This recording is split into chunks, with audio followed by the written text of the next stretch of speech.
अस्सलाम वालेकुम नाजरीन, मैं हूं आपका मेज़बान उमर जावेद। प्रोग्राम जुर्म अंजाम के साथ लाहौर में चोरों और डाकुओं ने शहरियों की जिंदगियां जीरन की हुई हैं।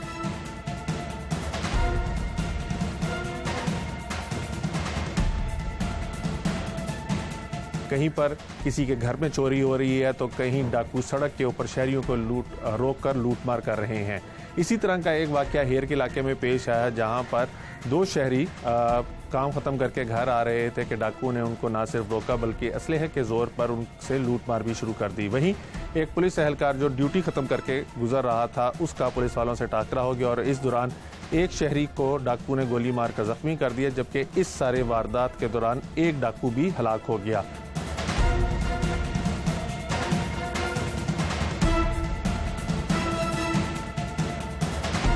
क्या अब तक हलाक डाकू के साथी पुलिस गिरफ्तार कर सकी है? जो शहरी हैं उनको इस गांव में यानी अपने घर आते हुए कितना खौफ महसूस होता है और इस इलाके में वारदातें कितनी और क्यों कर बढ़ रही हैं, तमाम तफसीलात जानेंगे आज के प्रोग्राम जुर्म अंजाम में।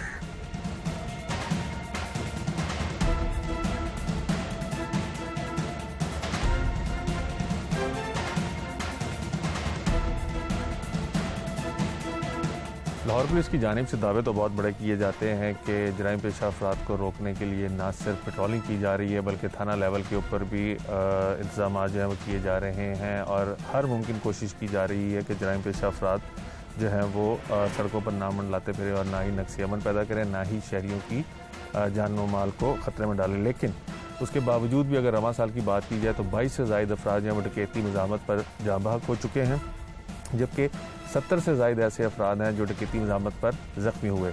हाल ही में थाना हेर के इलाके में एक वाक़या पेश आया जिसके अंदर डाकुओं ने शहरियों को नाका लगा के लूटना शुरू किया और उसके बाद वहाँ पर एक पुलिस एहलकार जो था वो पहुँचा, जो अपनी ड्यूटी ख़त्म करके घर जा रहा था और फिर वहाँ पे फायरिंग का तबादला हुआ और इसके अंदर एक शहरी जो था वो ज़ख्मी हो गया, एक डाकू जाँ बहक हुआ और हलाक हुआ, जबकि बाकी शहरी जो थे वो महफूज रहे। जो ज़ख्मी होने वाले शहरी हैं उनसे हम जानने की कोशिश करेंगे कि वो कहाँ से आ रहे थे, कैसे हुआ और उसके बाद क्या गांव के अंदर कोई अमन कायम हुआ है या भी वारदातों का सिलसिला जारी है। ये तमाम चीज़ें जानेंगे और कोशिश करेंगे कि ये भी जान सकें कि इस तरह के वारदातों के पीछे कौन से ऐसे गैंग हैं जिसको पुलिस पकड़ने से नाकाम रहती है।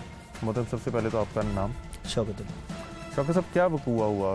आप कहाँ से आ रहे थे? क्या सर मैं काम तो आ रहा था, ਕੰਮ ਤੋਂ ਆ ਰਿਹਾ ਤਾਂ ਉਸ ਤੋਂ ਮੈਨੂੰ ਚਾਚਾ ਮਿਲ ਪਿਆ। ਇਹ ਚਾਚਾ ਜਗੂਰ ਇਹਨੇ ਮੈਂ ਮੈਨੂੰ ਬਿਠਾ ਕੇ ਲੈ ਚਲੋ, ਇਹਨਾਂ ਮੈਨੂੰ ਬਿਠਾ ਲਿਆ। ਅੱਗੇ ਆਏ ਤੇ ਪਿੱਛੇ ਨੂੰ ਸਾਡੇ ਹੁੰਡੇ ਲਾ ਕੇ ਸਾਨੂੰ ਪਕੜ ਲਿਆ ਗੰਦੇ ਨਾਲੇ ਤੇ। ਉੱਥੋਂ ਆ ਕੇ ਮੋਹ ਤੇ ਸਾਡੇ ਨੇ ਕੰਨ ਤੇ ਰੱਖ ਛੱਡਿਆ ਹਥਿਆਰ। ਉਹਨੇ ਕਿਹਾ ਜੀ ਤੁਸੀਂ ਜੋ ਕੁਛ ਹੈਗਾ ਬਾਹਰ ਕਰ ਦਿਓ। ਠੀਕ ਹੋ ਗਿਆ? ਠੀਕ ਹੈ ਜੀ। ਇਹਨੂੰ ਮਾਰਨ ਡਿਆ ਪਏ ਤੇ ਮੈਨੂੰ ਦੂਜਾ ਮੇਰੇ ਗੱਲ ਪੈ ਗਿਆ, ਯਾਨੀ ਤਸ਼ੱਦਦ ਕਰਨਾ ਸ਼ੁਰੂ ਹੋ ਗਿਆ ਜੀ। ਅੱਛਾ। ਤੇ ਉਸ ਤੋਂ ਬਾਅਦ ਇਹਨੂੰ ਬਾਬੇ ਨੂੰ ਚਾਚੇ ਨੂੰ ਆਹ ਮਾਰਿਆ ਮੂਰਾ ਨਾ। ਤੇ ਇਸ ਤੋਂ ਬਾਅਦ ਮੁੜ ਕੇ ਮੈਨੂੰ ਜਦੋਂ ਮੈਂ ਖਲੋ ਗਿਆ ਤੇ ਮਾਰ ਮੂਰ ਕੇ ਤੇ ਮੈਨੂੰ ਨਖਣ ਲੱਗੇ ਵੀ ਜੋੜ ਕੇ ਕੱਢ ਦੇ। ਮੈਂ ਕਿਹਾ ਮੇਰੇ ਕੋਲ ਕੀ ਹੈਗਾ, ਮੈਂ ਤਾਂ ਕੰਮ ਤੋਂ ਆ ਰਿਹਾ। ਅੱਛਾ, ਉਸ ਤੋਂ ਬਾਅਦ ਉਹਨਾਂ ਮੈਨੂੰ ਮਾਰਿਆ ਫਾਇਰ, ਮੇਰੇ ਮੂੰਹ ਗੋਲੀ ਫਾਇਰ ਮਾਰਤਾ। ਠੀਕ। ਉਹਨਾਂ ਨੇ ਮਜ਼ਾਮਤ ਵਗੈਰਾ ਕੀਤੀ ਜਾਂ ਉਂਝ ਹੀ ਫਾਇਰ ਮਾਰਤਾ? ਨਹੀਂ, ਉਂਝ ਫਾਇਰ ਮਾਰਤਾ। ਜਾਂ ਹੁੰਦਾ ਨਾ ਉਹ ਜਦੋਂ ਪੁਲਿਸ ਵਾਲਾ ਪਿੱਛੋਂ ਆਇਆ ਨਾ, ਅੱਗੋਂ ਦੀ ਹੋ ਕੇ ਉਹਨੂੰ ਘੇਰਿਆ ਉਹਨਾਂ ਨੇ, ਉਹ ਪਰਲੀ ਸਾਈਡ ਤੇ ਹੋ ਗਿਆ। ਪੁਲਿਸ ਵਾਲਾ ਤੁਹਾਨੂੰ ਬਚਾਉਣ ਲਈ ਆਇਆ? ਸਾਡੇ ਬਚਾਉਣ ਵਾਸਤੇ ਨਹੀਂ, ਪਿੱਛੋਂ ਆ ਰਿਹਾ, ਡਿਊਟੀ ਤੋਂ ਆ ਰਿਹਾ ਸੀ। ਡਿਊਟੀ ਤੋਂ ਆ ਰਿਹਾ? ਡਿਊਟੀ ਤੋਂ ਆ ਰਿਹਾ ਸੀ। ਜਿਸ ਵਕਤ ਉਹਨੇ ਅੱਗੇ ਉਹ ਗਿਆ, ਪਿਛਲੀ ਫਾਇਰ ਤੇ ਮੈਂ ਖਲੋਤਾ। ਉਹਨੇ ਜਿਹੜੇ ਦੇਖਿਆ ਮੈਨੂੰ ਘੇਰਾ ਪੈ ਗਿਆ, ਉਹਨੇ ਮੈਨੂੰ ਫਾਇਰ ਮਾਰਤਾ। ਡਾਕੂ ਨੇ ਮਾਰਿਆ। ਉਸ ਤੋਂ ਬਾਅਦ ਨੱਸ ਕੇ ਇਹ ਗਿਆ ਡਾਕੂ ਪੁਲਿਸ ਵਾਲੇ ਨੂੰ ਮਾਰਨ ਵਾਸਤੇ ਵੀ ਮੈਂ ਇਹਨੂੰ ਫਾਇਰ। ਪੁਲਿਸ ਵਾਲਾ ਖਾਲੀ ਹੱਥ ਸੀ ਜਾਂ ਨਹੀਂ? ਮੋਦਰ ਸੀ ਕੋਈ ਅਸਲਾ ਸੀ। ਹਾਂਜੀ। ਅਜੇ ਉਧਰੋਂ ਨੱਸ ਕੇ ਜਾ ਰਿਹਾ, ਉਹਨਾਂ ਤੱਕ ਉਹਨਾਂ ਸਾਥੀਆਂ ਨੇ ਪਿੱਛਾ ਭੌਂ ਕੇ ਦੇਖਿਆ ਤੇ ਉਹਨਾਂ ਦਾ ਬੰਦਾ ਖਰੇ ਕੋਈ ਪਿੱਛੋਂ ਆ ਗਿਆ। ਉਹਨਾਂ ਡਾਕੂ ਨੇ ਫੌਰਨ ਮਾਰ ਛੱਡਿਆ, ਆਪੇ ਮਾਰ ਦਿੱਤਾ। ਉਦੋਂ ਤੱਕ ਨਹੀਂ ਆਪਣੇ ਦਿੱਤਾ ਡਾਕੂ ਨੇ ਆਪਣੇ। ਕਿੰਨੇ ਡਾਕੂ ਸਨ ਜਿਨ੍ਹਾਂ ਨੇ? 4 ਬੰਦੇ ਸੀ। 4? 2 ਅਲੱਗ-ਅਲੱਗ ਮੋਟਰਸਾਈਕਲਾਂ ਤੇ? 2 ਲਹਿਦਾ ਮੋਟਰਸਾਈਕਲਾਂ ਤੇ ਸੀ ਸਾਰੇ। ਉਸ ਤੋਂ ਬਾਅਦ ਹੋਂਡਾ ਇੱਕ ਉਹਨਾਂ ਸੁੱਟ ਦਿੱਤਾ ਥੱਲੇ। ਇੱਕ ਹੋਂਡੇ ਦੇ ਇਕੱਲਾ ਇੱਕ ਆਦਮੀ ਬੈਠਾ ਸੀ। ਅੱਛਾ। ਉਹ ਪਾਸੇ ਰਿਹਾ। 3 ਜਿਹੜੇ ਬੰਦੇ ਸੀ ਉਹਨਾਂ ਸਾਨੂੰ ਫੜ ਛੱਡਿਆ। ਜਿਸਲੇ ਪੁਲਿਸ ਵਾਲੇ ਲੈ ਗਏ ਨੇ, ਪੁਲਿਸ ਵਾਲੇ ਨੇ ਖਾਲੀ। ਪੁਲਿਸ ਵਾਲੇ ਕਿੰਨੇ ਸਨ? ਇੱਕ ਜਣਾ ਸੀ। ਉਹ ਇਕੱਲਾ ਹੀ ਆ ਰਿਹਾ ਸੀ? ਇਕੱਲਾ ਹੀ ਆ ਰਿਹਾ, ਪਿੰਡ ਦਾ ਜੀ, ਡਿਊਟੀ ਤੋਂ ਆ ਰਿਹਾ ਸੀ। ਠੀਕ ਹੈ। ਉਹਨੇ ਫਿਰ ਨਾ ਅੱਗੋਂ ਆਪਣੀ ਜਾਨ ਬਚਾਉਣ ਦੀ ਖਾਤਰ ਫਾਇਰ ਮਾਰਿਆ ਸੜਕ ਦੇ ਵਿੱਚ। ਪੁਲਿਸ ਵਾਲੇ ਨੇ ਵੀ ਮੇਰੇ ਉੱਤੇ ਚੜਦੇ ਆਉਂਦੇ ਨੇ।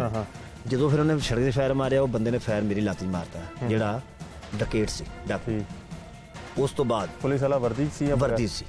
ਉਸ ਤੋਂ ਬਾਅਦ ਕੀ ਹੋਇਆ ਹੈ, ਜਦੋਂ ਉਹਨਾਂ ਨੇ ਵੇਖਿਆ ਨਾ ਵੀ ਇਹਨੂੰ ਫਾਇਰ ਵੱਜ ਗਿਆ, ਉਹ ਨੱਸ ਕੇ ਫਿਰ ਪੁਲਿਸ ਵਾਲੇ ਲੱਗਿਆ ਵੀ ਮੈਂ ਇਹਨੂੰ। ਪੁਲਿਸ ਵਾਲਾ ਕਿੰਨੀ ਦੂਰ ਖਲੋਤਾ ਸੀ? ਬਸ ਕੋਈ ਤਕਰੀਬਨ 5-10 ਫੁੱਟ ਦੀ। ਪੁਲਿਸ ਵਾਲੇ ਨੇ ਫਾਇਰਿੰਗ ਨਹੀਂ ਕੀਤੀ ਡਾਕੂਆਂ ਤੇ? ਮੈਂ ਦੱਸਣਾ ਜੀ, ਉਹਨੇ ਮੁੜ ਕੇ ਇਹਨਾਂ ਕੋਈ ਫਾਇਰਿੰਗ ਕੀਤੀ।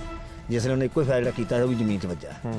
ਉਸ ਤੋਂ ਬਾਅਦ ਜਦੋਂ ਨਾ ਪਿੱਛਾ ਭੌਂ ਕੇ ਦੇਖਿਆ ਹਨੇਰਾ ਸੀ, ਨਹੀਂ ਪਤਾ ਚੱਲਿਆ, ਨਹੀਂ ਤੇ ਹੋ ਸਕਦਾ ਹੈ ਪੁਲਿਸ ਵਾਲੇ ਨੇ ਮਾਰ ਕਰ ਦੇ। ਉਹਨਾਂ ਫਿਰ ਆਪਣੇ ਦੋਸਤ ਦੇ ਨਾਲ ਸਾਥੀ ਸੀ ਉਹਦੇ ਤੇ ਉਹਨਾਂ ਫਾਇਰ ਕਰ ਦਿੱਤਾ। ਤੇ ਉਹਨਾਂ ਨੇ ਆਪਣਾ ਸਾਥੀ ਕਿਉਂ ਮਾਰਿਆ? ਉਹ ਇਸ ਤਰ੍ਹਾਂ ਮਾਰਿਆ ਨਾ, ਜਦੋਂ ਮੈਨੂੰ ਫਾਇਰ ਮਾਰ ਕੇ ਗਿਆ ਨਾ ਪੁਲਿਸ ਵਾਲੇ ਲੈ ਵੀ ਮੈਂ ਉਹਨੂੰ ਡੇਗਦਾ, ਇਹ ਅੱਗੇ ਸਾਡੇ ਖਲੋ ਗਿਆ। ਉਹਦੇ ਨਾਲ ਦਿਆਂ ਨੇ ਇਹ ਗੱਲ ਕਹੀ ਵੀ ਹੋ ਸਕਦਾ ਵੀ ਸਾਨੂੰ ਬੰਦਾ ਕਿਹੜਾ ਜਿਹੜਾ ਪਿੱਛੋਂ ਆਣ ਪਿਆ, ਹਨੇਰਾ ਤੇਗਾ ਸੀ ਕਿਹੜਾ ਉੱਥੇ ਪਤਾ ਲੱਗਣ ਡਿਆ ਸੀ। ਤੇ ਉਹਨਾਂ ਜਨਾਬ ਮਗਰੋਂ ਆਣ ਕੇ ਉਹਨੂੰ ਫਾਇਰ ਠੋਕ ਛੱਡਿਆ, ਉਹਦੇ ਵੱਜ ਗਿਆ ਬੱਖੀ 'ਚ, ਉੱਥੇ ਡਿੱਗ ਪਿਆ। ਜਦੋਂ ਉਹਨਾਂ ਦੇਖਿਆ ਉਸ ਤੋਂ ਬਾਅਦ ਉਹ ਇੱਕ ਨਾਲ ਉੱਥੇ ਹੁੰਦਾ ਸੁੱਟ ਛੱਡਿਆ, ਇੱਕ ਤੇ ਬੈਗ ਉਹ ਨੱਸ ਗਏ ਨੇ। ਇਹ ਜੀ ਮੇਰੇ ਨਾਲ ਇਹ ਵਾਕਿਆ ਜੋ ਅਸੀਂ ਵੇਖਿਆ ਇਹੋ ਕੁਝ ਵੇਖਿਆ। ਮੁਕੱਦਮਾ ਕਿੰਨੇ ਦਰਜ ਕਰਾਇਆ?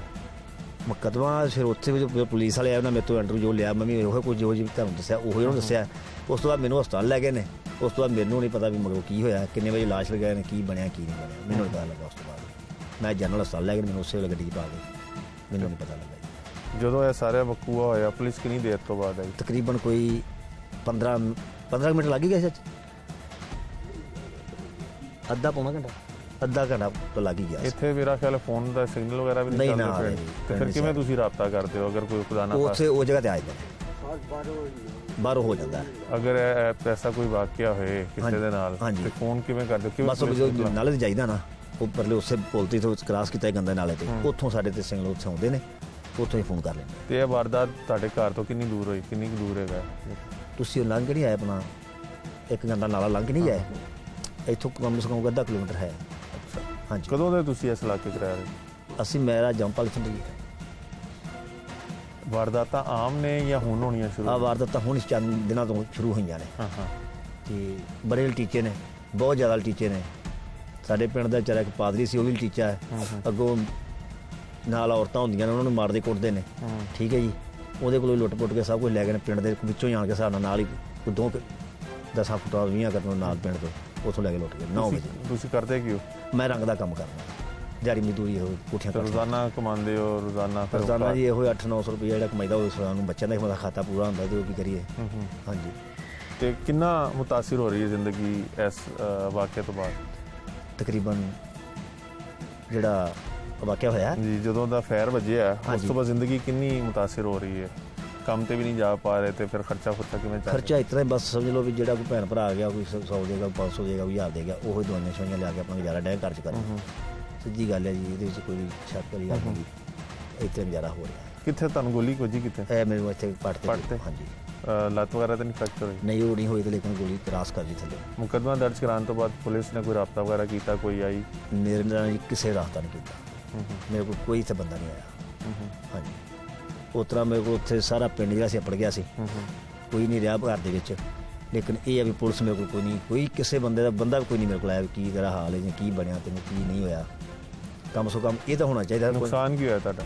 ਮੇਰਾ ਜੀ ਇੱਕ ਮੋਬਾਈਲ ਗਿਆ, ਇਸ ਤੋਂ ਬਾਅਦ ਮੇਰੇ ਕੋਲ ਸ਼ਾਇਦ ਕੋਈ ਨਹੀਂ ਗਈ। ਝੂਠ ਨਹੀਂ ਮਾਰਨਾ, ਜਿਵੇਂ ਮੈਂ ਆਖੀ ਜਾਵਾਂ ਇੰਨੇ ਲੈ ਗਏ ਇੰਨੇ ਨਹੀਂ, ਕੁਛ ਨਹੀਂ। ਮੇਰਾ ਮੋਬਾਈਲ ਜ਼ਰੂਰ ਗਾਇਆ। ਹਾਂਜੀ। ਚਾਚਾ ਜੀ ਤੁਹਾਡੇ ਨਾਲ ਹੀ ਸਨ? ਮੇਰੇ ਨਾਲ ਹੀ ਸੀ। ਚਾਚਾ ਜੀ ਕੀ ਨਾਮ ਨਾ? ਯਕੂਬ ਅਲੀ ਚਾਚਾ ਜੀ ਤੁਸੀਂ ਵੀ ਇੱਥੇ ਸ਼ੁਰੂ ਤੋਂ ਜੰਪਲ ਇੱਥੋਂ ਦੀ? ਜੀ। ਕਦੀ ਪਹਿਲੇ ਵਾਰਦਾਤ ਵਗੈਰਾ ਹੋਈ ਹੈ ਤੁਹਾਡੇ ਨਾਲ? ਜੀ ਕਾਫੀ ਹੁੰਦੀਆਂ। ਤੁਹਾਡੇ ਨਾਲ ਵੀ ਹੋਈ? ਨਹੀਂ, ਸਾਡੇ ਨਾਲ ਨਹੀਂ, ਪਹਿਲਾ ਵਾਕਿਆ। ਤੁਹਾਡੇ ਨਾਲ ਪਹਿਲਾ ਵਾਰ ਸੁਣਨ ਚਾਹੁੰਦਾ ਇਸ ਇਲਾਕੇ? ਕਿੱਥੋਂ ਆਉਂਦੇ ਨੇ ਡਕੈਤ? ਪਿੰਡ ਦੇ ਹੀ ਨੇ ਜਾਂ ਨਾਲ ਵਾਲੇ ਪਿੰਡ? ਕਿੱਥੋਂ ਆਉਂਦੇ ਅਸੀਂ ਕਿਹੜੇ ਵੀ। ਸਾਡੇ ਤੇ ਇਹ ਹੈ ਵੀ ਮੈਂ ਉੱਥੇ ਨਾ ਹਸਪਤਾਲ ਡਿਊਟੀ ਕਰਨਾ। ਅੱਛਾ। ਉੱਥੋਂ ਮੈਂ ਇਹ ਰਸਤੇ ਮੈਨੂੰ ਮਿਲਿਆ ਸ਼ਬੀਰ ਵਕੀਲ ਵਾਲੀ ਹਵੇਲੀ ਦੇ ਉੱਤੇ। ਮੈਨੂੰ ਇਹਨੇ ਆਵਾਜ਼ ਦਿੱਤੀ, ਚਾਚਾ ਮੈਨੂੰ ਬਿਠਾ ਦੇ। ਮੈਂ ਇਹਨੂੰ ਬਾਹ ਲਿਆ, ਇੱਥੇ ਆਏ ਪਿੱਛੇ ਨਾਲੇ ਦੇ ਉੱਤੇ ਚੜ੍ਹੇ ਤੇ ਪਿੱਛੋਂ ਨਾ ਲਿਆ ਗੱਡੀ ਫਟ ਅੱਗੇ ਮਾਰੀ। ਮੈਂ ਡਿੱਗ ਪਿਆ, ਮੇਰੇ ਉੱਤੇ ਚੜ੍ਹ ਗਿਆ। ਮੈਨੂੰ ਨਹੀਂ ਪਤਾ ਲੱਗਾ ਕੀ ਹੋਇਆ ਤੇ ਕੀ ਨਹੀਂ। ਮੈਨੂੰ ਕੁੱਟੇ ਹੀ ਗਏ, ਫੜ ਲਓ ਇਹ ਬਦਮਾਸ਼ ਜੀ, ਫੜ ਲਓ ਇਹ ਬਦਮਾਸ਼ ਜੀ। ਮੇਰੇ ਲੱਕ ਨਾਲ ਬੈਲਟ ਸੀ। ਮੈਂ ਕੋਸ਼ਿਸ਼ ਕੀਤੀ ਜਰਾ ਕੋ ਨਾ ਢਿੱਲਾ ਕੀਤਾ, ਪਰ ਬਹਰਹਾਲ ਮੈਨੂੰ ਉਹਨਾਂ ਨੇ ਟਾਈਮ ਦਿੱਤਾ। ਜਦੋਂ ਇਹਨਾਂ ਕਿਤੇ ਫਾਇਰ ਫੂਰ ਕੀਤਾ ਮੈਨੂੰ ਸਮਝ ਨਹੀਂ ਲੱਗੀ ਵੀ ਕਿੰਨੇ ਮਾਰਿਆ, ਕਿੱਦੋਂ ਵੱਜ ਗਿਆ। ਮੈਨੂੰ ਤਾਂ ਉਹਨਾਂ ਛੱਡਿਆ ਉਦੋਂ ਜਦੋਂ ਆਖਰ ਤੇ ਭੱਜੇ ਨੇ। ਤੇ ਫਿਰ ਮੈਂ ਸੁਰਤ ਸਰਤ ਕੀਤੀ, ਪਰ ਉਹਨਾਂ ਫਿਰ ਤੁਰ ਕੇ ਤੇ ਫਿਰ ਇੰਨਾ ਟਾਈਮ ਲੱਗਾ। ਤੁਹਾਡੇ ਕੋਲੋਂ ਕੀ ਲੁੱਟ ਕੇ ਲੈ ਕੇ ਗਏ? ਮੇਰੇ ਕੋਲ ਮੋਬਾਈਲ ਸੀ, 400 ਰੁਪਈਆ ਸੀ। ਤੇ ਪਿੰਡ 'ਚ ਜਿਹੜੇ ਯਾਨੀ ਤੁਸੀਂ ਜਿੰਨੇ ਵੀ ਇੱਥੇ ਰਹਿੰਦੇ ਹੋ ਕੋਲ ਹੀ ਕੰਮ ਸ਼ਮ ਕਰਦੇ ਹੋਵੋਗੇ, ਸਾਰੇ ਆਪਸ 'ਚ ਜਾਣਦੇ ਹੋ, ਤੇ ਉਸ ਤੋਂ ਬਾਵਜੂਦ ਵੀ ਇੱਥੇ ਵਾਰਦਾਤਾਂ ਹੋਣੀਆਂ ਸ਼ੁਰੂ ਹੋ ਗਈਆਂ, ਉਹਦੀ ਕੀ ਵਜ੍ਹਾ ਹੈਗੀ? ਵੇਖੋ ਜੀ ਇੱਥੇ ਆਉਣਾ ਤਾਂ ਆਪੋ ਆਪਣੇ ਮਸਾ ਕਿਸੇ ਮਜ਼ਦੂਰੀ ਕੋਈ ਵੀ ਕਰਨੀ ਆਪਦੇ ਟਾਈਮ ਨਾਲ ਆਉਣਾ 5 ਵਜੇ ਛੁੱਟੀ ਹੋਵੇ ਕਿਸੇ ਨੂੰ 6 ਵਜੇ ਹੁੰਦੀ ਕਿਸੇ ਨੂੰ ਇਸ ਤਰ੍ਹਾਂ ਮੇਰਾ 7 ਤੋਂ 7 ਤੱਕ ਦਾ ਟਾਈਮ ਗਾਰਡ ਦੀ ਨੌਕਰੀ ਕਰਦਾ ਟੈਕਨੀਕਲ ਕਾਲਜ ਹਸਪਤਾਲ ਦੇ ਨਾਲ ਇਸ ਪਾਸ ਅੱਛਾ ਜੀ 7 ਵਜੇ ਜਾਣਾ ਤੇ 7 ਵਜੇ ਸਵੇਰ ਆਉਣਾ ਦੇਖੋ ਨਾ ਇਹ ਜਿਹੋ ਜਿਹਾ ਇਲਾਕਾ ਹੈਗਾ ਜੀ। ਸ਼ਹਿਰੋਂ ਕੋਈ ਆ ਕੇ ਇੱਥੇ ਨਾ ਤੇ ਵਾਰਦਾਤ ਕਰੇਗਾ ਨਾ ਇੱਥੇ ਕੋਈ ਕਿਸੇ ਦਾ ਕੰਮ ਹੀ ਨਹੀਂ ਨਾ ਹੈਗਾ ਜੀ। ਪਿੰਡ ਤੇ ਉਹਨੇ ਹੀ ਆਣਾ ਜਿਹੜਾ ਪਿੰਡ ਦਾ ਰਿਹਾਇਸ਼ੀ ਹੈਗਾ ਤੇ ਪੁਲਿਸ ਨੇ ਇਸ ਹਵਾਲੇ ਨਾਲ ਕੋਈ ਤਫਤੀਸ਼ ਜਿਵੇਂ ਇਹ ਕਹਿ ਰਹੇ ਨੇ ਸ਼ੌਕਤ ਸਾਹਿਬ ਕਿ ਪੁਲਿਸ ਨੇ ਕੋਈ ਰਾਬਤਾ ਨਹੀਂ ਕੀਤਾ ਤੁਹਾਡੇ ਨਾਲ ਕੋਈ ਰਾਬਤਾ ਹੋਇਆ ਕੋਈ ਸੂ ਲੱਗੀ ਕਿ ਕੀ ਹੋਇਆ ਸੀ ਸਰ ਕੋਈ ਨਹੀਂ ਇਸ ਤਰ੍ਹਾਂ ਨਹੀਂ ਲੱਗੀ ਇੱਕ ਦਿਨ ਟਾਈਮ ਦਿੱਤਾ ਸਾਹਿਬ ਨੇ ਰਾਤ ਜਿੱਦਣ ਅਸੀਂ 3 ਵਜੇ ਆਏ ਸਵੇਰੇ ਰਾਤ ਜਿੱਦਣ ਵਾਕਿਆ ਬਣਿਆ ਗੱਡੀ ਦਾ ਨੰਬਰ ਸਵੇਰੇ 10 ਵਜੇ ਤੁਸੀਂ ਆਉਣਾ ਮੈਨੂੰ ਨਹੀਂ ਮਿਲਿਆ ਇੱਕ ਬੰਦਾ ਮਿਲਿਆ ਉੱਥੇ ਮੁਨਸ਼ੀ ਸੀ ਅੱਲਾ ਇਹਨੇ ਕਿਹੜਾ ਸੀ ਮੈਂ ਕਿਹੜਾ ਜਾਂਦਾ ਹੁੰਦਾ ਰਹੀ ਮੈਂ ਉਹਨੂੰ ਦੱਸਿਆ ਮੈਂ ਸਾਰਾ ਆਹ ਗੱਲ ਆਉਂਦਾ ਸੀ ਉਹਨੇ ਆਖਿਆ ਜੀ ਤੁਸੀਂ ਇੰਝ ਕਰੋ ਗੱਡੀ ਕਿੱਥੇ ਮੈਂ ਜੋ ਖੜੀ ਉਹਨੇ ਨੰਬਰ ਲਿਖ ਲਿਆ ਉਹਨਾਂ ਦਾ ਚਾਚਾ 3 ਮੈਂ ਕਰ ਉਹ ਦਿਨ ਦਾ ਨਾ ਕੋ ਆਇਆ ਨਾ ਕਿਸੇ ਉਹ ਮੋਟਰਸਾਈਕਲ ਦਾ ਪਤਾ ਚੱਲਿਆ ਜਿਹੜੀ ਮੋਟਰਸਾਈਕਲ ਛੱਡ ਕੇ ਗਏ ਸਨ ਕਿ ਕਿੱਦੀ ਕੋਈ ਪਤਾ ਨਹੀਂ ਅਸੀਂ ਨਹੀਂ ਗਏ ਕਿਤੇ ਤੁਸੀਂ ਵੀ ਥਾਣੇ ਨਹੀਂ ਗਏ ਤੇ ਉਹ ਵੀ ਨਹੀਂ ਆਏ ਨਹੀਂ ਮੁੰਡੇ ਨੂੰ ਦੇਣਾ ਮੁੰਡਾ ਪੁੱਤਰ ਹੈ ਤੁਹਾਡਾ ਹਾਂਜੀ ਇਹ ਤਾਂ ਬਾਅਦ ਚ ਆਏ ਕਿਤੇ ਸਾਡਾ ਪਿੰਡ ਜਦੋਂ ਇਕੱਠਾ ਹੋਇਆ ਤੇ ਉਦੋਂ ਨਾਲ ਗਏ ਨੇ ਜਿਹੜੀ ਗੱਲ ਜਨਾਬ ਤੁਸੀਂ ਕੀ ਕਰਦੇ ਮੈਂ ਸ਼ੀਸ਼ੇ ਐਲੂਮੀਨੀਅਮ ਦਾ ਕੰਮ ਕਰਦਾ ਕਿੱਥੇ ਇੱਥੇ ਪਿੰਡ 'ਚ ਨਹੀਂ ਜੀ ਸ਼ਹਿਰ ਕਰਦਾ ਸ਼ਹਿਰ ਰੋਜ਼ਾਨਾ ਆਣਾ ਜਾਣਾ ਹੁੰਦਾ ਜੀ ਜਾਂਦਾ ਲੇਕਿਨ ਮੈਨੂੰ ਥੋੜੀ ਦੇਰ ਹੋ ਗਈ ਮੈਂ ਨਹੀਂ ਜਾ ਰਿਹਾ ਅੱਛਾ ਕੰਮ ਤੇ ਤੇ ਇਹ ਜਿਹੋ ਜਿਹੀਆਂ ਵਾਰਦਾਤਾਂ ਹੋ ਰਹੀਆਂ ਨੇ ਹੋਰ ਵੀ ਇਸ ਇਲਾਕੇ 'ਚ ਹੋ ਰਹੀਆਂ ਨੇ ਵਾਰਦਾਤਾਂ ਨਾਲ ਵਾਲੇ ਪਿੰਡਾਂ 'ਚ ਹੋ ਰਹੀਆਂ ਨੇ ਸਿਰਫ ਐਸੇ ਪਿੰਡ 'ਚ ਹੁੰਦੀਆਂ ਨਹੀਂ ਮਸਲ ਜ਼ਿਆਦਾ ਨਾ ਇਸ ਰੋਡ ਤੇ ਹੋ ਰਹੀ ਸਾਡੇ ਲਈ ਇਹ ਰੋਡ ਕਿੱਥੇ ਅੱਗੇ ਜਾਂਦੀ ਹੈ ਇਹ ਰੋਡ ਜਾਂਦਾ ਹੇਰ ਅੱਛਾ ਹੇਰ ਭੱਠੇ ਚੌਕ ਵਾਲੀ ਸਾਈਡ ਜੀ ਇੱਧਰ ਤੇ ਅੱਗੇ ਕਿੱਧਰ ਨੂੰ ਜਾਂਦਾ ਰਸਤਾ ਅੱਗੇ ਇੱਧਰ ਬੇਦੀਆਂ ਨੂੰ ਵੀ ਨਿਕਲਦਾ ਹੈ ਕਾਫੀ ਪਿੰਡ ਅੱਗੇ ਆ ਜਾਂਦੇ ਹਾਂ। ਕਸੂਰ ਵਾਲੀ ਸਾਈਡ ਵੀ ਨਿਕਲ ਜਾਂਦੀ ਹੈ ਲਾਹੌਰ ਨੂੰ ਵੀ ਨਿਕਲਦਾ ਹੈ ਇਹ ਤੁਹਾਡੇ ਅੱਬੂ ਨਾਲ ਜਿਹੜਾ ਵਾਕਿਆ ਹੋਇਆ ਉਸ ਤੋਂ ਬਾਅਦ ਤੁਸੀਂ ਸੁਣਿਆ ਪਿੰਡ 'ਚ ਕਿਸੇ ਨਾਲ ਵਾਕਿਆ ਹੋਇਆ ਹੈ ਜਾਂ ਕਿਸੇ ਹੋਰ ਨੇ ਦੱਸਿਆ ਕਿ ਇੱਧਰ ਉੱਧਰ ਵਾਰਦਾਤਾਂ ਹੋ ਰਹੀਆਂ ਨੇ ਜੀ ਨਹੀਂ ਉਦੋਂ ਦਾ ਮਸਲ ਕਾਫੀ ਫਰਕ ਹੈਗਾ ਪਹਿਲੇ ਬਹੁਤ ਹੁੰਦੀ ਸੀ ਤੇ ਉਦੋਂ ਦਾ ਕਾਫੀ ਫਰਕ ਹੈ ਪਿੰਡ 'ਚ ਕੋਈ ਨਹੀਂ ਨਹੀਂ ਹੈਗੀ ਪਿੰਡ ਬਾਹਰ ਨਹੀਂ। ਬਾਹਰ ਬਾਹਰ ਦਾ ਦਾ ਨਹੀਂ ਨਹੀਂ ਪਤਾ ਨਹੀਂ ਹੈ ਕੋਈ ਆਪਣੇ ਪਿੰਡ ਦਾ ਨਹੀਂ ਹੈ ਇੱਧਰ ਦੇ ਬਾਹਰ ਕਿੱਧਰ ਹੋ ਰਹੀਆਂ ਨੇ ਯਾਨੀ ਕਿਹੜੇ ਇਲਾਕੇ 'ਚ ਬਾਹਰ ਜੀ ਉਤਰਾ ਆਪਣਾ ਇੱਧਰ ਰੈਕਲਾਂ ਵਾਲੀ ਸਾਈਡ ਤੇ ਗੱਲ ਕਰਨ ਦਾ ਪਤਾ ਨਹੀਂ ਹੁਣ ਝੂਠ ਨੇ ਕਿ ਸੱਚ ਆ ਕਿ ਸਾਰੇ ਪਿੰਡੋਂ ਬੰਦੇ ਲੁੱਟੇ ਗਏ ਨੇ ਇਸ ਤਰ੍ਹਾਂ ਕਰਕੇ ਕੋਈ ਨਾ ਕੋਈ ਨਵਾਂ ਹੀ ਗੱਲ ਸੁਣਾਉਂਦਾ ਹੁਣ ਸਾਡੇ ਪਰਸੋਂ ਚੌਥ ਦੀ ਗੱਲ ਅੱਖ ਲੱਗੇ ਜੀ ਸਾਡੇ ਤੁਹਾਡੇ ਪਿੰਡ ਦਾ ਬੰਦਾ ਲੁੱਟਿਆ ਗਿਆ ਉਹ ਬੰਦੇ ਨੂੰ ਮੈਂ ਪੁੱਛਿਆ ਕਿਉਂ ਵੀ ਪਤਾ ਲੈਣ ਆਇਆ ਹੁਣ ਮੈਨੂੰ ਖੁਦਾ ਤੱਕ ਪਤਾ ਹੀ ਕੋਈ ਨਹੀਂਗਾ ਜਿਤਨੇ ਜਾਈ ਲੋਕਾਂ ਨੇ ਤਬਾਹ ਲਾਤਾ ਮੇਰੇ ਨਾਲ ਕੋਈ ਟੀਚਰ ਨਾ ਮੇਰੇ ਕੋਈ ਆਇਆ ਨਾ ਕੋਈ ਗਿਆ ਤੁਹਾਡੀ ਵਾਰਦਾਤ ਤੋਂ ਬਾਅਦ ਕੋਈ ਪੁਲਿਸ ਨੇ ਇੱਥੇ ਕੋਈ ਗਸ਼ਤ ਕੁਝ ਵਧਾਇਆ ਆਣਾ ਜਾਣਾ ਸ਼ੁਰੂ ਕੀਤਾ ਹੈ ਜਾਂ ਜਿਵੇਂ ਤੁਹਾਨੂੰ ਨਹੀਂ ਮਿਲੀ ਉਵੇਂ ਪਿੰਡ ਵੀ ਆਉਣ ਦਾ ਰਾਹ ਨਹੀਂ ਉਹਨੂੰ ਪਤਾ ਚੱਲਿਆ ਸਰ ਗੱਲ ਇਸ ਤਰ੍ਹਾਂ ਨੇ ਵੀ ਮੈਨੂੰ ਤਾਂ ਹੁਣ ਕਈ ਦਿਨ ਮੈਂ ਤਾਂ ਘਰੇ ਪਿਆ ਰਹਿੰਦਾ ਮੇਰੇ ਤੋਂ ਨਾ ਹਿੱਲਿਆ ਜਾਂਦਾ ਮੈਂ ਦਵਾਈ ਲੈਣ ਜਾਂਦਾ ਤਾਂ ਵੀ ਮੈਂ ਗੱਡੀ ਕਿਤੋਂ ਕਿਰਾਇਆ ਫੜ ਕੇ ਕਰ ਕੇ ਜਾਂਦਾ ਮੈਂ ਠੀਕ ਹੈ ਜੀ ਉਸ ਤੋਂ ਬਾਅਦ ਮੈਨੂੰ ਨਹੀਂ ਪਤਾ ਵੀ ਕੀ ਪੁਲਿਸ ਆਉਂਦੀ ਰਾਤ ਨੂੰ ਜਾਂ ਨਹੀਂ ਆਉਂਦੀ ਲੇਕਿਨ ਇਹ ਆ ਵੀ ਜਦੋਂ ਸਾਨੂੰ ਨਹੀਂ ਕਿਸੇ ਆਣ ਕੇ ਪੁੱਛਿਆ ਤੁਹਾਨੂੰ ਕੀ ਹੋਇਆ ਹੈ ਜਾਂ ਕੀ ਬਣਿਆ ਕੀ ਧਰਨਾ ਬੀਤੀ ਹੈ ਹੁਣ ਸਾਨੂੰ ਕੀ ਪਤਾ ਕੀ ਹੈ ਕੀ ਕਹੋਗੇ ਕਿ ਇੰਜ ਪਿੰਡਾਂ 'ਚ ਵੀ ਹੁਣ ਵਾਰਦਾਤਾਂ ਹੋਣੀਆਂ ਸ਼ੁਰੂ ਹੋ ਗਈਆਂ ਨੇ ਸ਼ਹਿਰ ਤੇ ਚਲੋ ਸ਼ਹਿਰੀਆਂ ਨਾਲ ਵਾਰਦਾਤਾਂ ਹੁੰਦੀਆਂ ਨੇ ਕਿ ਉਹਨਾਂ ਕੋਲੋਂ ਪੈਸੇ ਵਗੈਰਾ ਜਿਵੇਂ ਚਾਚਾ ਜੀ ਦੱਸ ਰਹੇ ਨੇ ਇਹਨਾਂ ਦੀ ਜੇਬ 'ਚ 400 ਰੁਪਇਆ ਸੀ ਤੁਹਾਡੀ ਜੇਬ 'ਚ ਕੋਈ ਪੈਸਾ ਨਹੀਂ ਸੀ ਹਾਂਜੀ ਕੀ ਕਹੋਗੇ ਮਹੀਨੇ ਬਾਅਦ ਤਨਖਾਹ ਮਿਲਣੀ ਹੈ ਦੇਖੋ ਜੀ ਗੱਲ ਇਹ ਆ ਗੱਲ ਤਾਂ ਅਸੀਂ ਇਹੋ ਕਹਾਂ ਵੀ ਸਾਡਾ ਫਿਰ ਇਹੋ ਹੀ ਆ ਵੀ ਆਪਣਾ ਜੇ ਚਾਹਣ ਪੁਲਿਸ ਸਮਝੇ ਸਭ ਕੁਝ ਫੜ ਸਕਦੀ ਆ ਹਰ ਕੰਮ ਕਰ ਸਕਦੇ ਨੇ ਕਿਉਂ ਨਹੀਂ ਫੜਦੇ ਕਿੰਨਾ ਗੈਰ ਮਹਿਸੂਸ ਕਰਦੇ ਹੋ ਪਿੰਡ 'ਚ ਜ਼ਾਹਿਰ ਹੈ ਜੀ ਹੁਣ ਸਾਰਾ ਪਿੰਡ ਦਾ ਬਲਿਆ ਪਿਆ ਹੁਣ ਕੀ ਲੋਕ ਕਰਨ ਕਿੱਧਰ ਨੂੰ ਜਾਣ ਲੋਕ ਪਿੰਡ ਦੇ ਵਿੱਚੋਂ ਰਸਤਾ ਹੈ ਪਿੰਡ ਦੇ ਵਿੱਚੋਂ ਜਨਾਬ ਕੋਈ ਨਾ ਕੋਈ ਇੱਥੋਂ ਤੱਕ ਰਿਹਾ ਵੀ ਕਾਫੀ ਲੋਕ ਜਿਹੜੇ ਨਾ ਲਟੀਚ ਚੁੱਕੇ ਨੇ ਠੀਕ ਹੈ ਨਾ ਫਿਰ ਤੇ ਹਰ ਬੰਦਾ ਡਰਦਾ ਹੈਗਾ ਨਾ ਕਿ ਇਸ ਰਸਤੇ ਤੋਂ ਨਹੀਂ ਲੰਘਣਾ ਇਸ ਤੋਂ ਰਸਤਾ ਕੀ ਲੋਕੀ ਲਾਪੇ ਸੀ ਰਸਤੇ ਆਉਣ ਇਧਰਲੀ ਸਾਈਡ ਤੇ ਲਾ ਹੁਣ ਉਧਰਲੇ ਬੰਨੇ ਵੀ ਲਾਪੇ ਸੀ ਹੁਣ ਕੰਮ ਹੁਣ ਕਈ ਆਪਣੀ ਸ਼ਰਮ ਤੋਂ ਮਾਰੇ ਚੁੱਪ ਕਰ ਜਾਂਦੇ ਨੇ ਕਈ ਜਿਹੜੇ ਨੇ ਬੋਲ ਪੈਂਦੇ ਬਸ ਗੱਲ ਹੀ ਨਹੀਂ ਤੁਹਾਨੂੰ ਲੱਗਦਾ ਜਿਨ੍ਹਾਂ ਨਾਲ ਵਾਰਦਾਤਾਂ ਹੋ ਰਹੀਆਂ ਨੇ ਉਹ ਥਾਣੇ ਵੀ ਦੱਸਦੇ ਹੋਣਗੇ ਵੇਖੋ ਜੀ ਇਹ ਕੁਝ ਕਹਿ ਨਹੀਂ ਸਕਦੇ ਇਹ ਨਹੀਂ ਕੁਝ ਕਹਿ ਸਕਦੇ ਕਿ ਥਾਣੇ ਜਾ ਕੇ ਦੱਸਦੇ ਨੇ ਜਾਂ ਨਹੀਂ ਦੱਸਦੇ ਲੇਕਿਨ ਕਿੰਨਾ ਖੌਫ ਹੈਗਾ ਦਿਲ 'ਚ ਵਾਰਦਾਤ ਤਾਂ ਜੀ ਹਰ ਵਕਤ ਖੌਫ ਰਹਿੰਦਾ ਹੁਣ ਹਰ ਵਕਤ ਖੌਫ ਰਹਿੰਦਾ 6 ਵਜੇ ਜਾਈਦਾ 4 ਵਜੇ ਤੱਕ ਬਸ ਗੱਲ ਇੰਨਾ ਖੌਫ ਹੈਗਾ ਜੀ ਹੁਣ ਕੀ ਰੂਟੀਨ ਬਦਲੀ ਕੋਈ ਆਪਣੀ ਹਾਂਜੀ ਰੂਟੀਨ ਬਦਲ ਗਈ ਹੈ ਹਾਂਜੀ 4 ਵਜੇ ਇੱਥੋਂ ਨਿਕਲ ਜੀਦਾ ਤੇ ਡਿਊਟੀ ਤੇ ਤੁਹਾਡੀ 7 ਵਜੇ ਸ਼ੁਰੂ ਹੁੰਦੀ ਤੇ 10 ਮਿੰਟ ਦਾ ਰਾਹ ਛਿੱਤਰ ਹੈਗਾ ਤੋਂ ਡਰਦੇ ਚੱਲੀਦਾ ਅਗਲੇ ਨਹੀਂ ਭੁੱਲਦੇ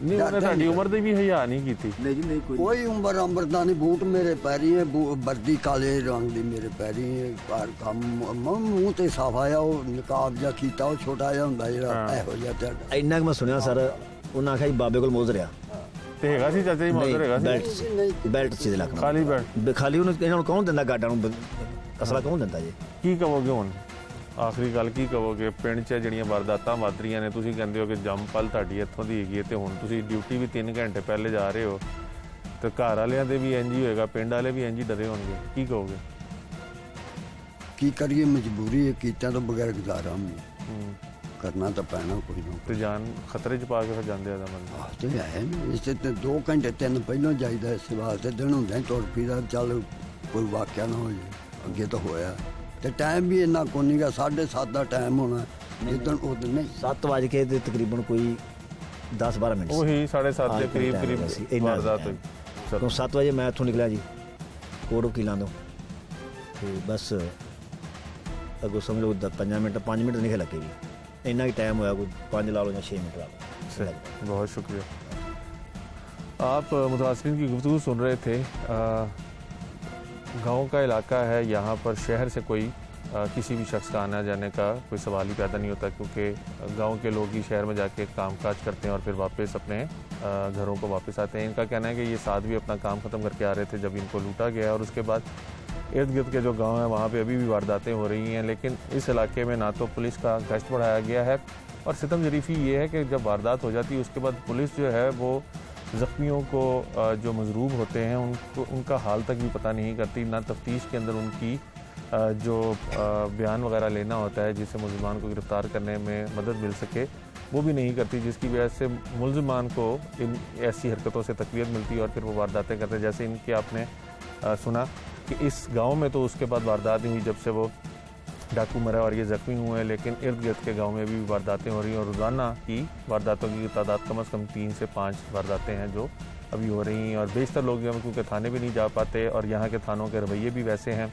क्योंकि ये बॉर्डर एरिया है तो वहाँ पर मोबाइल फ़ोन सिग्नल नहीं चलते 15 की कॉल नहीं होती इसलिए क्राइम का डाटा उस तरह से यहाँ से गैदर नहीं होता जिस तरह शहरी इलाकों में अगर वारदात हो तो डाटा जो है वो गैदर हो पाता है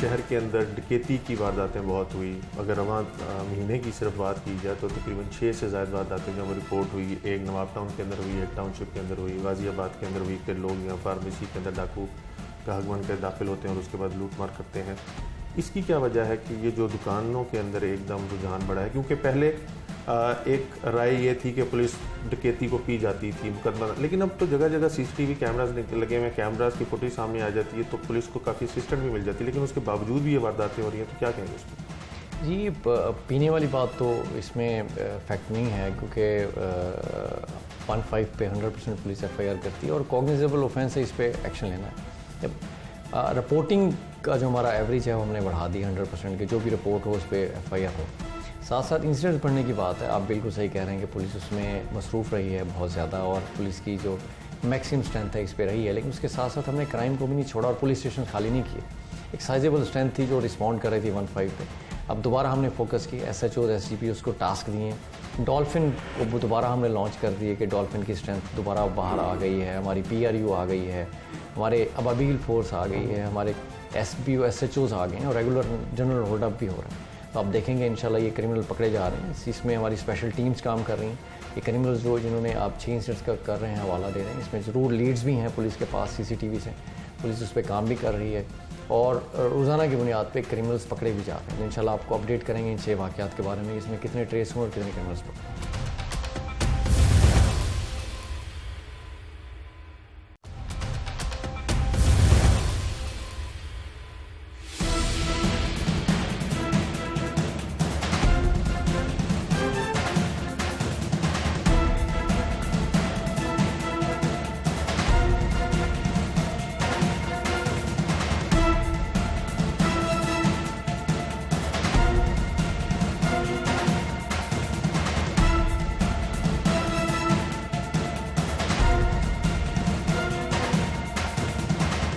एसएसपी ऑपरेशंस लाहौर इस्माइल खाड़क साहब हमारे साथ मौजूद हैं। इनसे जानने की कोशिश करेंगे कि जिस तरह से हेर गांव के में ये वाक़या पेश आया कि शहरी जो थे वो अपना कामकाज ख़त्म करके शहर को और घर वापस आ रहे थे और 7 बजे का टाइम था। शहर के अंदर 7 बजे का कोई ऐसा टाइम नहीं होता जब बहुत ज़्यादा अंधेरा हो गया हो या बिल्कुल आमदोरफ्त जो है वो ख़त्म होगी, लेकिन उसके बावजूद भी डाकू ने उनका ताक़ुब किया और उनको रोक कर ना सिर्फ उनको लूटने की कोशिश की बल्कि जितने दीगर शहरी वहाँ से गुजरे थे उनको भी लूटने की कोशिश की। इस तरह के वाक़यात लाहौर जैसे शहर और हेर एक बड़ा मशहूर गांव भी है और वहाँ पे आबादी भी बहुत ज़्यादा है, वहाँ पे पेश आना इसको इस हवाले से ये क्या कहेंगे कि ये वाक़या क्यों कर पेश आया और साथ ही साथ पुलिस की ग्रीवियंसेस पुलिस से ग्रीवियंसेस जो हैं वो शहरियों की बहुत ज़्यादा हैं कि वकूए के टाइम तो पुलिस अफसरान आए लेकिन उसके बाद किसी ने उनको पूछा तक नहीं। इस पर ये क्या कहेंगे? खड़क साहब वक्त के लिए बहुत शुक्रिया। हेर में लोगों का शिकवा ये है, अभी हम मुद्दई मुकदमा से मिल के आए तो उनका कहना है कि जी 7 बजे के करीब ये वाक़या पेश आ रहा है और अब उनको गांव में आते और जाते खौफ आता है क्योंकि वकूए के बाद ना तो पुलिस ने किसी से पूछा और ना ही वहाँ पे गश्त बढ़ाई गई बल्कि वारदातें अभी भी हो रही हैं। क्या कहेंगे इसमें? जी 25 अक्टूबर को इंसिडेंट हुआ है और शाम को जामन गांव के पास, इसमें हमारे जो कांस्टेबल हैं यासीन वो इसमें शामिल हैं इस इंसिडेंट में कि डाकुओं की जब फायरिंग हुई है तो डाकू वो यूनिफॉर्म में अपनी ड्यूटी से वापस आ रहे थे, उन्होंने भी वहाँ रजिस्ट किया है डाकुओं को और डाकुओं ने जब रेजिस्टेंस में फायरिंग किया तो उनका अपना ही दोस्त उससे मारा गया है। एक तो मैं कहूँगा कि पुलिस का भी रोल है उस इंसिडेंट में जिसमें डाकुओं की डेथ हुई है कि उन्होंने मज़ामत की है। दूसरा उसके बाद जब इंसिडेंट होता है तो एसपी कैंट भी गए हैं और सारे जो सीनियर पुलिस ऑफिसर्स हैं वो सारे गए हैं, उन्होंने वहाँ पेट्रोलिंग भी बढ़ाई है और हेर के इर्द गिर्द इलाकों में सर्च ऑपरेशन भी है। जहाँ तक सिटीजन्स हेर के जो जामन गांव है इस इर्द गिर्द के लोगों की ग्रीवेंस है, ये बिल्कुल आपने एक वैलिड पॉइंट है आपका। पुलिस का कम्युनिटी पुलिसिंग ही वक्त की ज़रूरत है कि लोगों के साथ एंगेजमेंट बढ़ाई जाए और लोगों के साथ रब्ता बढ़ाया जाए और लोगों की नीड बेस्ड पे पेट्रोलिंग और पुलिस की ड्यूटी डिप्लॉय की जाए। मैं एसपी कैंट को ज़रूर कहूँगा कि वहाँ लोगों में जो हम खुली कचहरी का सिलसिला है आईजी साहब और सीसीपी साहब के डायरेक्शंस पे हम कर रहे हैं वो ज़रूर हम हेर के गांव में अब नेक्स्ट खुली कचहरी वहीं करें और लोगों से निगोशिएट करें, बातचीत करें और उस इलाके की जो पेट्रोलिंग है वो भी उस तरह करें और वहाँ जो सस्पेक्ट्स हैं उनके खिलाफ एक्शन भी सख्त करें। खाड़क साहब, दूसरा जो मुद्दई मुकदमा है उनको वो मजरूब भी हैं, उनके पट पे गोली लगी हुई है। उनका कहना है कि एक डाकू तो मौके पे हलाक हो गया जबकि एक डाकू यानी बाकी जो डाकू थे वो एक मोटरसाइकिल छोड़ के वहाँ से फरार हो गए थे। अब वो उस गांव के बजाय साथ वाले जो गांव है वहाँ पे वारदातें करें और वो क्लेम करते हैं कि गुज़िश्ता कुछ दिनों में 9 के करीब वारदातें हुई क्योंकि वहाँ पे मोबाइल सिग्नल्स नहीं आते, इसलिए उनको 3-4 किलोमीटर दूर जाके 15 करनी पड़ती, जिसके ऊपर पुलिस का रवैया जो है वो बहुत नामुनासिब है। इस तरह के इलाके जहाँ पे मोबाइल कवरेज नहीं है, बॉर्डर का इलाका है, तो फिर इसका मतलब वहाँ पे तो FIR दर्ज होने का रुझान ही नहीं होगा। जी जो आईजी साहब और सीसीपी साहब और डीआईजी ऑपरेशन साहब की पॉलिसी है कि ओपन डोर, एक तो वॉक इन होने चाहिए क्लाइंट्स के, हमारे पास सिटीजन्स हैं। दूसरा 15 जो है उसके ऊपर ही FIR हो रही है। अब टैग लगता है 15 को मिल जाता है टैग और जो हमारे फ्रंट डेस्क हैं वो ऑटोमेटिकली FIR कर देते हैं। जहाँ तक ये हेर के मामले का ताल्लुक है कि 9 इंसिडेंट्स हुए हैं, उसमें नहीं हुआ, उसमें मैं बिल्कुल अभी उसकी इंक्वायरी करवाता हूँ और ये इसको मैं देखता हूँ कि इसमें से कितनी FIRs हो गई हैं और कितनी नहीं हुई। दूसरा ये कि जो उनके वहाँ सिग्नल्स का इशू है, बिल्कुल ये एक बहुत इंपॉर्टेंट इशू है कि वो जहाँ ब्लैकआउट है, जहाँ सिग्नल्स नहीं है, तो वहाँ पुलिस का गश्त बढ़ना चाहिए और मैं देखता हूँ कि उस इलाके में गश्त क्यों नहीं हो रहा। अगर हो रहा है तो वो लोगों के साथ मिलजुल के होना चाहिए ताकि कम्युनिटी को पता हो कि पुलिस वहाँ फिर रही है और लीगल एक्शन 100% होगा। अगर इसमें किसी की नेग्लिजेंस है SHO की या DSP साहब की, उसमें ज़रूर एक्शन होगा और 100% एक्शन लोगों को भी नजर आएगा। कुछ टाइम से 2-3 हफ्ते से आप लोग कलदन तंजीम के साथ काफ़ी ज़्यादा इंगेज थे, तो शहर के अंदर डकैती की वारदातें बहुत हुई। अगर वहाँ महीने की सिर्फ बात की जाए तो तकरीबन 6 से ज़्यादा वारदातें जब रिपोर्ट हुई, एक नवाब टाउन के अंदर हुई, एक टाउनशिप के अंदर हुई, गाज़ियाबाद के अंदर हुई कि लोग यहाँ फार्मेसी के अंदर डाकू ग्राहक बन के दाखिल होते हैं और उसके बाद लूट मार करते हैं। इसकी क्या वजह है कि ये जो दुकानों के अंदर एकदम रुझान बढ़ा है? क्योंकि पहले एक राय ये थी कि पुलिस डकैती को पी जाती थी मुकदमा, लेकिन अब तो जगह जगह CCTV कैमराज लगे हुए, कैमराज की फुटेज सामने आ जाती है तो पुलिस को काफ़ी असिस्टेंट भी मिल जाती है, लेकिन उसके बावजूद भी ये वारदातें हो रही हैं। तो क्या कहेंगे इसमें? जी पीने वाली बात तो इसमें फैक्ट नहीं है क्योंकि 15 पे 100% पुलिस FIR करती है और कॉग्निजेबल ऑफेंस है, इस पर एक्शन लेना है। रिपोर्टिंग का जो हमारा एवरेज है वो हमने बढ़ा दी 100% कि जो भी रिपोर्ट हो उस पर FIR हो। साथ साथ इंसिडेंट्स बढ़ने की बात है, आप बिल्कुल सही कह रहे हैं कि पुलिस उसमें मसरूफ़ रही है बहुत ज़्यादा और पुलिस की जो मैक्सिमम स्ट्रेंथ है इस पे रही है, लेकिन उसके साथ साथ हमने क्राइम को भी नहीं छोड़ा और पुलिस स्टेशन खाली नहीं किए। एक साइजेबल स्ट्रेंथ थी जो रिस्पॉन्ड कर रही थी 15 पे। अब दोबारा हमने फोकस की, SHO SGP उसको टास्क दिए हैं। डॉल्फिन को दोबारा हमने लॉन्च कर दिए कि डॉल्फिन की स्ट्रेंथ दोबारा बाहर आ गई है, हमारी PRU आ गई है, हमारे अबाबील फोर्स आ गई है, हमारे SBO SHOs आ गए हैं और रेगुलर जनरल होल्ड अप भी हो रहा है। तो आप देखेंगे इंशाल्लाह ये क्रिमिनल पकड़े जा रहे हैं, इसमें हमारी स्पेशल टीम्स काम कर रही हैं। ये क्रिमिनल जो जिन्होंने आप 6 इंसिडेंट्स का कर रहे हैं हवाला दे रहे हैं, इसमें ज़रूर लीड्स भी हैं पुलिस के पास CCTV से, पुलिस उस पर काम भी कर रही है और रोज़ाना की बुनियाद पे क्रिमिनल्स पकड़े भी जा रहे हैं। तो इंशाल्लाह आपको अपडेट करेंगे इन 6 वाक़यात के बारे में, इसमें कितने ट्रेस हुए और कितने क्रिमिनल्स पकड़े। लास्टली ये बताइएगा कि मीडिया के ऊपर जो भी रिपोर्ट होता है पुलिस उसको निगेट करती है कि इतना क्राइम नहीं बढ़ा हुआ। लाहौर में ओवरऑल क्राइम की क्या सूरत हाल चल रही है? आपको लगता है कि पिछले साल से क्राइम बढ़ रहा है? क्योंकि साल बिल्कुल ख़त्म होने को है, आप क्या समझते हैं क्राइम बढ़ा है, क्राइम कम हुआ है? कत्ल की वारदातें, डकैती की वारदातें और रॉबरीज जो हैं और व्हीकल स्नैचिंग और व्हीकल थेफ्ट जो है वो ज़्यादा हुआ है या कम हुआ है?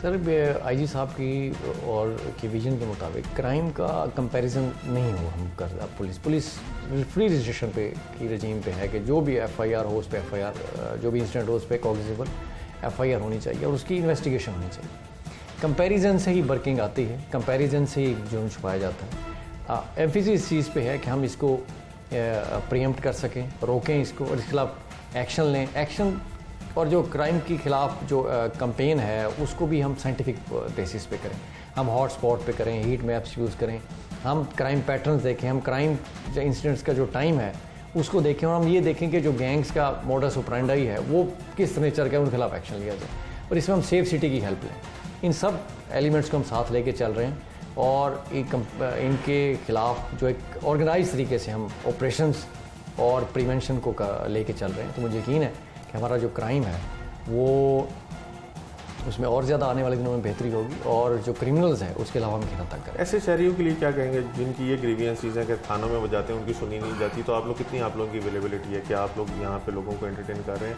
यानी अगर थाने में जाते हैं और उनकी FIR दर्ज नहीं हो रही है, SHO उनको बिल्कुल लिफ्ट नहीं करा रहा, तो उनके लिए क्या कहेंगे? जी, एक तो ओपन डोर पॉलिसी ऑफिस में, दूसरा ये है कि 15 पे आप आराम से कंप्लेंट कर सकते हैं, तीसरा वीकली ओपन कचहरीज हम कर रहे हैं। इस फ्राइडे पे मैंने नॉर्थ कैंट में जाना है, लास्ट फ्राइडे में शफीकाबाद था, तो ओपन कचहरीज भी हो रही हैं। दूसरा ये कि फ़ोन कॉल पे अवेलेबल हैं, मैं हर फ़ोन कॉल हमारे ऑफिस उठाते हैं, मैं अवेलेबल हूँ। और उसके साथ साथ पुलिस का 1787 अगर किसी को इशू हो कि उसकी बात नहीं सुनी जा रही तो हम हर सूरत अवेलेबल हैं। मल्टीपल तरीके हैं हम रब्ता करने के, सोशल मीडिया, पुलिस, और कोशिश ये कर रहे हैं कि हम पब्लिक को एक्सेसिबल रहें और पब्लिक के जो मसाइल हैं उनकी घर की दहलीज पे हल। बहुत शुक्रिया।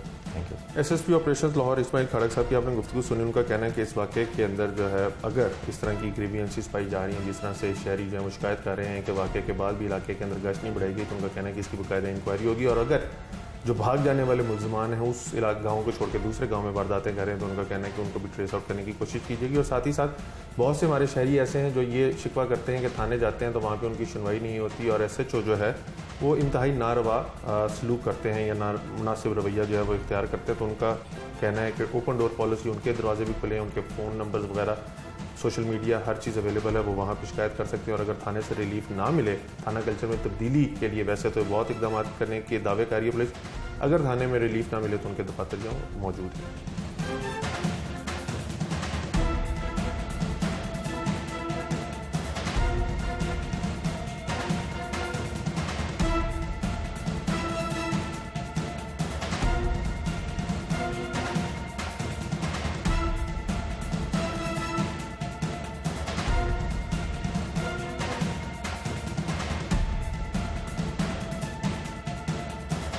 जो बुरसा हैं वो मुकदमा दर्ज कराते हैं। इसके अंदर मरने वाले के बुरसा का तो अभी तक सामने आया ही नहीं। वो बताया जाता है कि उसी के वो करीबी कहीं पे हेर के करीबी रिहायशी थे, वहाँ के वो रहने वाले थे।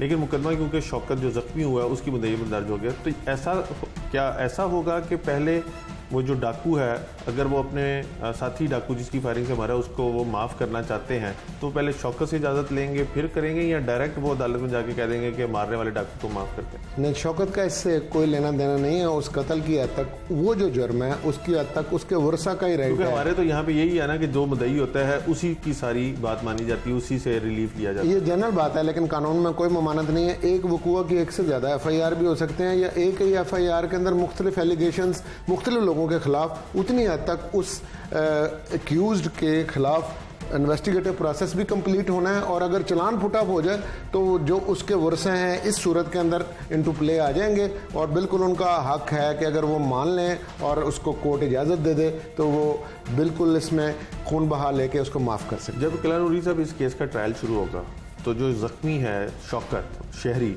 वो तो अपने केस को प्लीड करेगा ना, यानी वो तो अपने केस को लेकर चलेगा कि जी मुझे इन्होंने रोका, इन्होंने मेरे साथ वारदात के दौरान फायरिंग की और मुझे ज़ख्मी कर दिया। जो मरने वाला डाकू है उस मुकदमे में उसके वर्षा अपना अलहदा केस जो है वो चलाएंगे, यानी वो अलहदा से इंसाफ के लिए दूसरे डाकू के खिलाफ खड़े होंगे, या शौकत करेगा? शौकत क्यों करेगा अगर शौकत दूसरे? अच्छा, ये क्रिमिनल साइड पे ये बात समझने वाली है कि असल में कंप्लेंट जब कर दी तो वो कप ऑफ टी बन गया है पुलिस का और इन्वेस्टिगेटिंग एजेंसी का और प्रोसिक्यूशन का।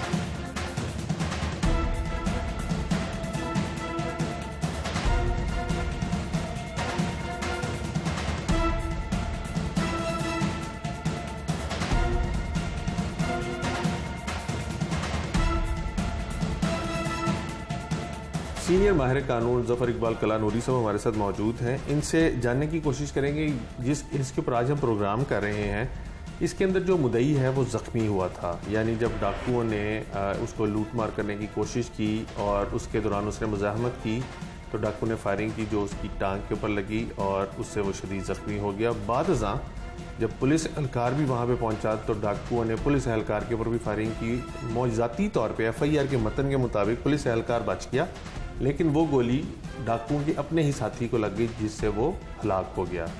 मुकदमा अब शौकत की मुद्दईयत में दर्ज किया गया है। कानून इस बारे में क्या कहता है? अगर मरने वाले डाकू के वर्षा मारने वाले डाकू को माफ़ करना चाहते हैं तो क्या उनको शौकत से इजाज़त लेनी पड़ेगी, या वो अदालत में जाके उसको शौकत की इजाज़त के बगैर भी माफ़ कर सकते हैं? कानूनी तौर पे ये मुकदमा कैसे चलेगा ये जानने के लिए ज़फ़र साहब से पूछते हैं। ज़फ़र साहब, एक तो वक्त के लिए बहुत शुक्रिया। ये फरमाइएगा कि डकैती मुज़ामत पे अगर बंदा ज़ख्मी होता है तो डेफिनेटली उसकी मुद्दईयत में मुकदमा दर्ज होता है। वो 392 का मुकदमा दर्ज हो गया, उसके अंदर 324 लग गई क्योंकि बंदा ज़ख्मी हुआ था। लेकिन यहाँ पर एक डाकू भी फायरिंग अपने ही साथी की मतन के मुताबिक अपने ही साथी की फायरिंग से हलाक हो गया। केस कैसे चलेगा आगे? देखें जी, क्रिमिनल साइड पे एक चीज़ समझने की ज़रूरत है। कोई भी वकूआ जो क्राइम अगेंस्ट द स्टेट है और पाकिस्तान पीनल कोड या ताज़ीरात पाकिस्तान के तहत वो कॉग्निजेबल ऑफेंस बनता है पुलिस से, तो उसकी रिपोर्ट कोई शख्स भी कर सकता है। उससे मुराद ये है कि जो बंदा कंप्लेनेंट है उसने वो वकूआ उसके अंदर वो ख़ुद उससे मुतासर है या वो राहगीर है, उसने अगर वो देखा तो उसने रिपोर्ट कर दी। पुलिस भी कंप्लेनेंट हो सकती है। इस सूरत में अब ये टू फोल्ड बात है। जिसने कंप्लेंट की है, एक तो उसको खुद वो ज़ख्मी हुआ है, वो उसकी हद तक एक जुर्म बन रहा है। अब क्रॉस फायरिंग में इस तरह से कि एक डाकू ने दूसरे डाकू को मारा, अटैक तो उसने गोली FIR के मुताबिक, जो कि साबित इन्वेस्टिगेशन के बाद ही होगा क्योंकि उन्होंने MTV मैच करनी है, उस वेपन को वही यूज़ हुआ या नहीं हुआ ये तो आगे चलेगी तफ्तीश, तो पता चलेगा। लेकिन अगर इस FIR के मतन के मुताबिक माना जाए कि पुलिस वाले के ऊपर अटैक किया और वो मुआवजाती तौर पे फायर उसको नहीं लगा बल्कि अपने ही साथी को लग गया तो एक कत्ल हो गया। अब एक कत्ल हुआ है, अब उस हद तक वो वाला जो डाकू है वो एक कत्ल के अंदर जो है इन्वॉल्व है। अब उसके जो वर्षा किसास दियत ऑर्डिनेंस जो है, जो कि हमारे पाकिस्तान पीनल कोड का पार्ट बना है लेटर ऑन, ये 8th amendment to the constitution Ziaul Haq के ज़माने में जब आई थी तो किसासन दियत ऑर्डिनेंस उन 5 ऑर्डिनेंसेस में एक है जिसमें इस्लामाइजेशन की गई, वो आ गया। वो ये कहता है कि जो वर्षा है मरने वाले के वो खून बहा ले सकते हैं। वो किसास और दियत की बात उन तक आती है। इस सूरत में वर्सा, वो मरने वाले बंदे के वर्सा जो हैं वो एंटाइटल्ड हैं, लिहाजा इस कंप्लेंट का उस बात से कोई लेना देना ही नहीं। कल अगर वो उनको माफ़ करना चाहें तो ऑफ कोर्स स्टेट तीसरी पार्टी होती है और वहाँ पे डिस्ट्रिक्ट अटॉर्नी भी मौजूद होंगे। अगर कोर्ट परमिशन दे देती है तो वो बिल्कुल खून बहाल लेके वो अपना उस साथी डाकू को, वो उसके जो वर्सा हैं वो बिल्कुल माफ़ कर सकते हैं। उस हद तक ये FIR वाला मामला सेटल हो जाएगा। हाँ, जो कंप्लेनेंट है, जो उसको गोली लगी और वो ज़ख्मी हुआ, उतनी हद तक ये केस चलेगा। तो यूजुअली ये देखा जाता है कि जब कोई बंदा कत्ल होता है तो उसके अंदर या तो जो थाना होता है वो खुद मुकदमा दर्ज करवाता है या फिर मरने वाले के जो वर्सा हैं वो मुकदमा दर्ज कराते हैं। इसके अंदर मरने वाले के वर्सा का तो अभी तक सामने आया ही नहीं। वो बताया जाता है कि उसी वो करीब ही, कहीं पे हेर के करीब ही रिहायशी थे, वहाँ के वो रहने वाले थे।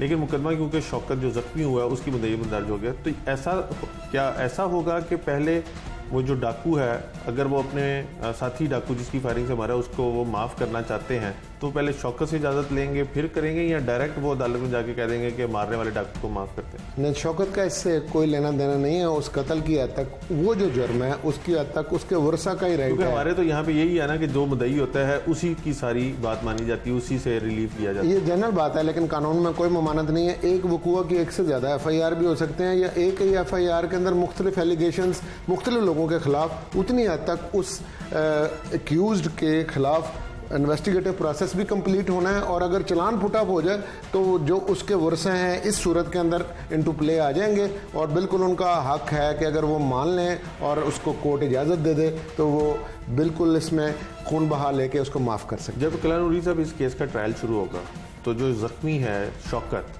शहरी, वो तो अपने केस को प्लीड करेगा ना, यानी वो तो अपने केस को लेकर चलेगा कि जी मुझे इन्होंने रोका, इन्होंने मेरे साथ वारदात के दौरान फायरिंग की और मुझे ज़ख्मी कर दिया।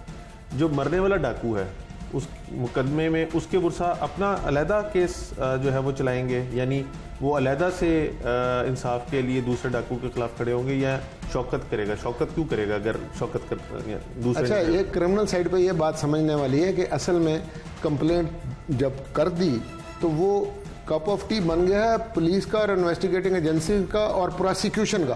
प्रोसिक्यूशन इज स्टेट, प्रोसिक्यूशन जो है वो दोनों के बिहाफ पे प्रोसिक्यूशन है, सिर्फ इस कंप्लेनेंट के हक की हद तक नहीं, वो दूसरा जो बंदा जिसकी डेथ हो गई है उसकी हद तक भी प्रोसिक्यूशन का ये हिस्सा बन गया। तो स्टेट तो उधर है, वो प्रोसिक्यूट कर रहे होंगे और मुद्दई अपनी हद तक ठीक है अपना केस भी प्लीड करेगा, लेकिन स्टेट ने तो दोनों का केस करना है। तो इसके अंदर यानी ये कॉम्प्लिकेशन है या ये एक नॉर्मल सी रूटीन है जो चली जाती है? नहीं, ये कॉम्प्लिकेशन बिल्कुल नहीं है, इसको समझने की ज़रूरत है, क्योंकि आम रूटीन में ऐसा नहीं होता है। ये ज़रा थोड़ा नोवल केस है, लेकिन कानूनी तौर पे ऐसे ही है कि जब भी कोई ऐसा जुर्म सरजर्द होगा तो बेसिकली क्योंकि crime against the society at large है तो इसलिए स्टेट मशीनरी हरकत में आती है, और ये इसके अंदर जो कंप्लेनेंट है या पैरवी करने वाले हैं वो असल में स्टेट है।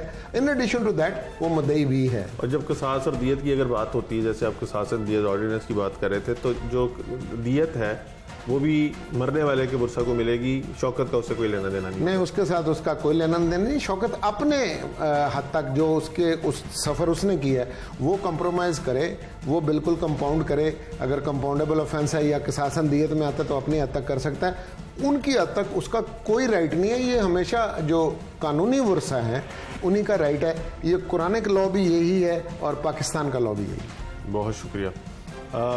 जब ये जिस तरह केस अनफोल्ड हो रहा था, बहुत से ऐसे सवाल थे जो हमारे आम फहम जनरली हम यही समझते हैं कि ऐसा नहीं मुमकिन, क्योंकि लोग यही समझते हैं कि जो मुकदमा दर्ज कराता है पाकिस्तान के अंदर उसी के तमाम राइट्स होते हैं कि वही केस को की पैरवी करता है। लेकिन कल्याण उरी साहब ने अपने तजुर्बे की रोशनी और जो हमारा कानून है उसके मुताबिक बताया कि जो मरने वाला डाकू है उसके वर्सा हकदार होंगे दियत के, अगर दियत तक बात पहुँचती है। और जो शौकत जो शहरी ज़ख्मी हुआ है वो अगर अपने मुलजिम को माफ़ करना चाहता है या उसका कोई कॉम्प्रोमाइज़ करना चाहता है तो वो सिर्फ उसकी हद तक करेगा। लेकिन जब केस ट्रायल में जाएगा तो प्रोसिक्यूशन दोनों का बैक वक्त केस जो है वो लेकर चलेगी। साथ ही साथ आपने SSP ऑपरेशंस लाहौर की बात भी सुनी। उनका कहना था कि अगर इस इलाके में इस तरह से वारदातें हो रही हैं तो वो इसका ना सिर्फ सख्ती से नोटिस लेंगे, बल्कि अगर SHO की जानिब से कोई कोताही या गलती बरती जा रही होगी तो वो उसको भी डिपार्टमेंटल इंक्वायरी के तहत फिक्स करेंगे। मुद्दइयों की आपने गुफ्तगू सुनी, उनका कहना है कि अब तो उनको अपने उस इलाके में से गुजरते हुए भी शाम के औकात में डर लगता है कि दोबारा उनके साथ वारदात ना हो जाए।